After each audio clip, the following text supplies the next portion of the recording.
Friends, welcome to my YouTube channel. आज हम class 10th का चैप्टर 1 करेंगे जिसका नाम है रियल नंबर्स। इसका इंट्रोडक्शन मैं बताऊंगा आपको और एक्सरसाइज 1.1 का इंट्रोडक्शन बताऊंगा मैं आप लोगों को। तो स्टार्ट करते हैं। सबसे पहले डेफिनेशन देखते हैं रियल नंबर्स की। A real number is any positive और negative number. This includes all integers and all rational and irrational numbers. तो डेफिनेशन में बोला रियल नंबर वो नंबर होता है कोई भी पॉजिटिव नंबर हो, कोई भी नेगेटिव नंबर हो, और इसके अंदर सारे इंटीजर्स, सारे रेशनल और सारे इरेशनल नंबर्स आते हैं। मतलब कोई भी नंबर हो, पॉजिटिव हो या नेगेटिव हो, रेशनल हो, इरेशनल हो, नंबर लाइन में जितने भी नंबर्स आते हैं सारे के सारे क्या है, हमारे रियल नंबर्स हैं। आपने पॉजिटिव नंबर पढ़े होंगे, नेगेटिव नंबर्स पढ़े होंगे, रेशनल पढ़े होंगे, इरेशनल पढ़े होंगे 9th क्लास में। ठीक है। उसके बाद यहाँ पर एक एक्सरसाइज 1.1 में छोटा सा एक टॉपिक है यूक्लिड डिवीजन लेमा का। इसकी हेल्प से हम एचसीएफ फाइंड करते हैं। तो जब आप पहली एक्सरसाइज करोगे तो उसमें आपको इसका यूज करना होगा एचसीएफ निकालने के लिए। तो मैं एक एग्जांपल से इसको आपको समझा रहा हूँ, ध्यान से सुनिएगा। बचपन में हम ये वाला मेथड पढ़ते थे, dividend is equal to divisor into quotient plus remainder. Dividend में हम क्या करते थे, जैसे मैंने एग्जांपल यहाँ पे ले रखा है 8 डिवाइडेड बाय 2। इसमें जो 8 है ये डिविडेंड होता है, जिससे डिवाइड कर रहे हैं 2, इसे हम डिवाइजर कहते हैं। यहाँ पर जो 4 आया ये क्वोशिएंट है और नीचे जो बचता है उसे हम रिमाइंडर कहते हैं। ये बचपन में हमने ये चीज पढ़ी है। तो dividend is equal to divisor into quotient plus remainder, ये रूल जो हम पढ़ते थे बचपन में, इसी रूल का यूज करके यूक्लिड डिवीजन लेमा रूल बनाया गया है। इसमें क्या है, डिविडेंड की जगह ए का यूज किया गया है, डिवाइजर की जगह स्मॉल बी, क्वोशिएंट की जगह स्मॉल क्यू और रिमाइंडर की जगह स्मॉल आर। तो ये रूल बन गया A is equal to B into Q plus R, या आप कह सकते हो A is equal to B Q plus R. और एक कंडीशन इन्होंने इसमें दे रखी है कि आर जो रिमाइंडर है is greater than or equal to 0 but less than b. मतलब आर हमेशा 0 से बड़ा होगा या 0 के इक्वल होगा, पर बी से हमेशा क्या होगा, छोटा होगा।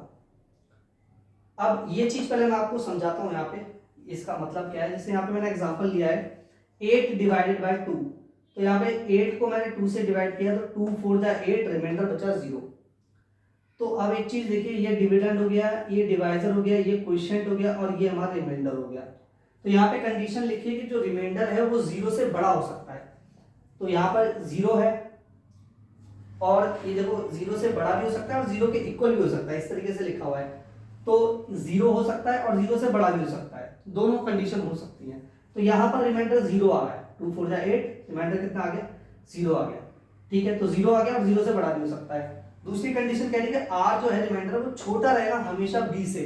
b होता है हमारा डिवाइजर, तो इससे हमेशा रिमाइंडर क्या होगा, छोटा रहेगा। ये जो 0 है वो 2 से क्या है, छोटा है। एक और एग्जांपल मैंने यहाँ पे लिया है 5 डिवाइडेड बाय 2। इसमें जब डिवाइड करेंगे तो 2 2 जा 4, 5 माइनस 4 कितना होगा, 1 होगा। तो रिमाइंडर इसमें क्या आ रहा है, 1 आ रहा है, 0 से बड़ा है ये, और 1 2 से क्या होता है, छोटा होता है। यानी कि ये फैक्ट है कि जो रिमाइंडर आता है वो डिवाइजर से हमेशा छोटा ही होता है। आप इसमें कोई भी एग्जांपल ले सकते हैं। ठीक है, तो जो रिमाइंडर है वो 0 हो सकता है, 0 से बड़ा हो सकता है, पर डिवाइजर से हमेशा ऑलवेज छोटा ही रहेगा। इसी फैक्ट का यूज हम इसमें भी कर रहे हैं, a is equal to B Q plus r में। r is greater than or equal to 0 but less than b। अब यहां पर मैं एग्जांपल ले लेता हूं जिससे आप एक्सरसाइज 1.1 कर पाएंगे। एग्जांपल है 4052 एंड 12576। ठीक है, ये तो बचपन में पढ़ा था, वो मैंने आपको बता दिया। अब जो इसमें करना है वो मैं आपको समझा रहा हूं, है बिल्कुल इसके जैसे ही, थोड़ा सा डिफरेंस है। तो सबसे पहले क्या करेंगे, जो हमें क्वेश्चन दिया हुआ है उसमें सबसे पहले हम इनमें से ग्रेटर देखेंगे कौन सा बड़ा है। तो यहाँ पे देखिए 12576 जो है इज ग्रेटर देन 4052। 1 10 100 1000 10000 12576 जो है वो ग्रेटर है किससे, 4052 से। उसके बाद जो ग्रेटर होगा उसे हम डिविडेंड मानेंगे और जो स्मॉलर होगा उसे हम डिवाइजर मानेंगे। ठीक है, फिर ये डिवाइड का प्रोसेस शुरू होगा, ये भी मैं आपको बता देता हूँ किस तरीके से होगा। जैसे 4052 को 3 टाइम्स करूंगा तो ये आ जाएगा 12156, 4 टाइम्स ज्यादा आ जाएगा। फिर इसको माइनस करेंगे तो 420 बचेगा। इतना करने के बाद आगे डिवाइड को हम नहीं बढ़ाएंगे। इस मेथड में हम क्या करेंगे, जो हमारे जो डिवाइजर है 4052 ये डिविडेंड बन जाएगा यहाँ पे आके इस तरीके से 4052। फिर हम इसको 420 से डिवाइड करेंगे, जो रिमाइंडर बचा उससे डिवाइड करेंगे दोबारा अगेन, तो 420 इंटू 9 हमारा आ जाएगा 3780। फिर माइनस करेंगे 272 आया, फिर हम आगे डिवाइड नहीं बढ़ाएंगे, फिर से जो डिवाइजर है वो हमारा क्या बन जाएगा, डिविडेंड बन जाएगा 420। फिर इसको 272 से डिवाइड करेंगे जो हमारा रिमाइंडर था, फिर ये 1 बार में 272 आएगा, फिर माइनस करेंगे 148 आया। उसके बाद फिर से अगेन ये जो हमारा क्या कहते हैं रिमाइंडर बचा है ये क्या बन जाएगा, फिर से डिविडेंड बन जाएगा।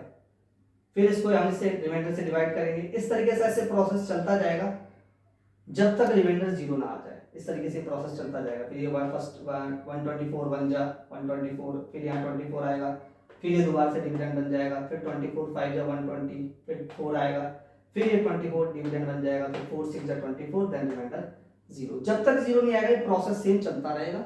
और जैसे जीरो आ जाएगा तो जहां पे जीरो आएगा उस केस में जो हमारा डिवाइजर होगा जिससे हम डिवाइड कर रहे हैं वही हमारा HCF होगा, हाईएस्ट कॉमन फैक्टर। तो यहाँ पे देखिए ये करने के बाद पहला स्टेप ये है, आपको ये करना है, देन ये करना है। उसके बाद अगले स्टेप में आपको ये स्टेटमेंट लिखनी है, ये पूरी की पूरी। स्टेटमेंट में क्या लिखना है, वही हमारा जो रूल है, dividend is equal to divisor into quotient plus remainder, या आप ये कह लो A is equal to B into Q plus R। तो देखिए पहले केस में A जो है डिविडेंड वो कितना है 12576, ये रहा डिविडेंड। डिवाइजर कितना है इसमें 4052 जिससे डिवाइड कर रहे हैं, इनटू क्वोशिएंट हमारा कितना है 3 है, और रिमाइंडर कितना आया 420। दूसरे केस में जो डिविडेंड है वो कितना है 4052, डिवाइजर 420, क्वोशिएंट 9 और रिमाइंडर 272। तो ये 4052 420 इंटू 9 प्लस 272। तीसरे केस में डिविडेंड कितना है 420, डिवाइजर 272 इंटू 1 प्लस 148। इसी तरीके से हम ये प्रोसेस करते जाएंगे। फिर डिविडेंड ये आ जाएगा, फिर डिविडेंड ये, फिर डिविडेंड ये। लास्ट में डिविडेंड कितना है 24 है, divisor 4 into quotient 6 plus remainder कितना आ गया 0 आ गया। तो जब तक 0 नहीं आएगा ये स्टेप्स हम लिखते जाएंगे, और जैसे 0 आ जाएगा तो इस केस में जो हमारा ये डिवाइजर है यही हमारा क्या होगा HCF होगा। तो HCF of this and this is 4। ठीक है, तो ये मेथड है यूक्लिड डिवीजन लेमा, इसका यूज करके आप ये HCF फाइंड कर सकते हैं।